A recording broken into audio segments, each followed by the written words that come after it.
every year there's a breakout star on this show, like that remember it was Luke Voigt, the honky-tonk it was man. Jose Altuve. We created the honky-tonk man. 10 years ago, and it is Christian Walker, and you use the phrase often, D-Ro, slow burn. When you look at his it's been a slow burn to get to this point. See why? I love doing everybody at the Skybox. Everyone has a different story getting to the big leagues. If you dive into some of these guys' roads traveled, it's pretty impressive. And the reason we love Christian Walker is we talk about adding value to a ball club. There's a reason he's the first baseman for the Arizona Diamondbacks through this kind of rebuild. He does a lot of things right.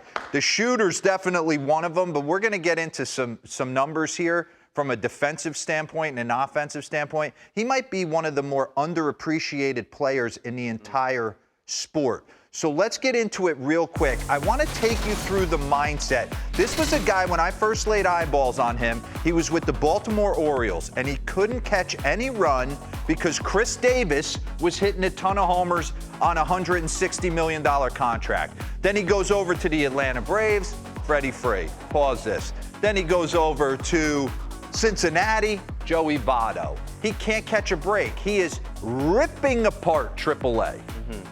Goes over to the Diamondbacks. They're sitting on Paul Goldschmidt. In 2017, he's down in AAA. He hits 32, drives in a $115. I mean, doing things in AAA that no one else is doing. And you always have those guys. And it's always first basemen, D-Ro, when you think about it. That's why you see the emergence of all these utility players, because you have to stop yourself from being blocked by that great player. I remember when I was in the minor leagues in A-ball, I was playing with a 28 to 30-year-old named Leo Daigle. And he used to hit 30 home runs every single season. But you had Paul Konerko sitting at first base. It's like, dude, you're not going to get a shot. Better start going You better to learn the how to outfield. learn another position. But when you're a first baseman, that's the hardest position for guys to change position. So sometimes you just get stuck. And teams aren't going to let you go because you're out there hitting 25 to 30 every year. So let's go into it. See if he's made any subtle adjustments offensively. And then on the back end of this, I want to show you something that I think is super eye-popping. Run that back for me real quick. These are the difference maker homers. Look at this. Look at the bug. 3-1 count, John Gray. You know he's two-seam, four-seam, hard slider. Watch no cheat in this game right here. It's a 3-1 count leverage heater, outer half, a little bit elevated, and he can rush you right center. Andrew Heaney likes to come inside, fastball in, little bit of cheat. But some of these are titanic bombs for him. What I love about Christian Walker, D-Ro, is you never see him get out of his swing. Boom. You know, he's always stays tall. Yeah, it's like he knows his zone, and he doesn't make an adjustment for anybody. You never see that leak. You say, okay, I'm going to get my A swing off. I'm ready to make a swing right here, a little bit of elevation in the middle of the dish. I'm going to get my swing off. If you make a mistake, I'm going to be ready for it every time. And the reason I bring up Clayton Kershaw, another kind of thing I noticed about Christian Walker when diving into the numbers, he's owned them. He is the one guy. He's got 5 jacks off Clayton Kershaw. I'll run these real quick. So, I mean, he trusts himself in the box against the game's greats. It doesn't matter. It was just a matter of, can I get to the big leagues and stick? And in 2021, he actually had a down year offensively, but they stayed with him because he brings so much value to this organization. Like I said, I'll get into it a little bit later about the defense. It's eye-popping, his numbers. And these are all different weapons. Cutter in, four-seamer away, breaking ball, it doesn't matter.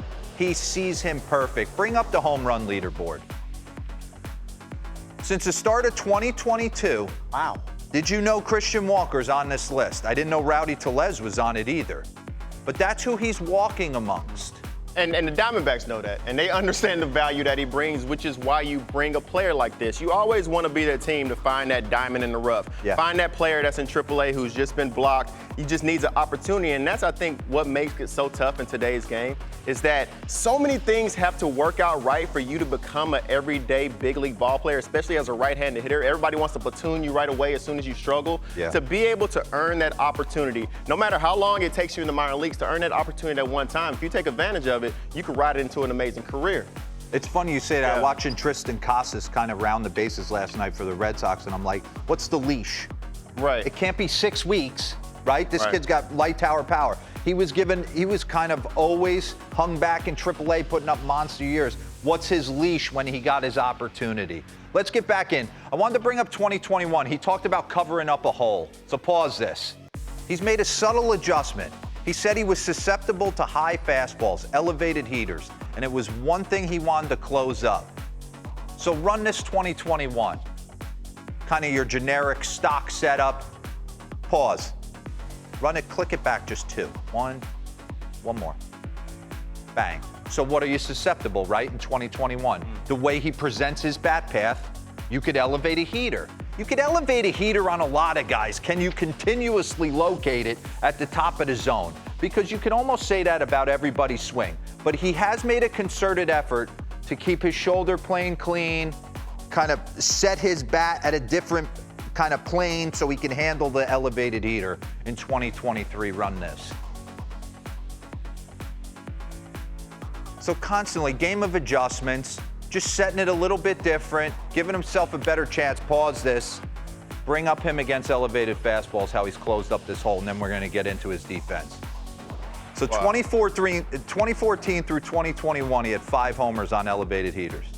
And like you said, D-Ro, this is an issue that majority of players, I mean, even great players, Mike Trout has been known forever Let's go up to top. really struggle on the up top, which is why pitchers started throwing high fastballs. Everybody started throwing high fastballs because it's clear that with high velo, something chest high is just tough to get to. It's a lot of deception. It looks like it's very hittable. By the time it's to you, it has too much ride on it. So for him to make a concerted effort, okay, he already had a really good year, 2020. He went out there and did his thing, struggled in 2021. Yeah. You make the adjustment. You try to make the adjustment without losing your strengths. And that's the toughest thing for players to do, is to make an adjustment on your weakness and still try to keep that strength. So he was able to do both. And you have a longer leash when you add value in different ways. Maybe you're struggling offensively. Maybe you can't just be an offensive guy and clog the bases and do nothing else. Let's get into the defense, because I'm going to bring up some boards that make the argument he's the best defensive first baseman in the game. And it might not even be close, which is crazy. I did not put him on this. Eric Nay's researcher to the Stars, he came to me and said, D-Ro, you got to look at these numbers. Defensive outs above average, all the different ways he impacts the game on the defensive side of the ball. So he's got the shooter, take you deep, great clubhouse chemistry guy. Look at that. That's one of the best celebrations. It is. Wait till you see these boards. Bring up the defensive boards after this. Look at this now. Defensive stats at first base. DRS, outs above average. He's first in both. Bring up the next board comparing where the other guys are. They're not even close. Wow. Does this make sense? No, it doesn't. It doesn't make sense that it took this long to get that opportunity. And I mean, to What? see these numbers, it tells you he's probably one of the most athletic first basemen out there in the game. So he had to have an opportunity to play in the outfield. He's played 1 game in left field back in 2018. Your old And that's team, the it. Snakes are coming, baby.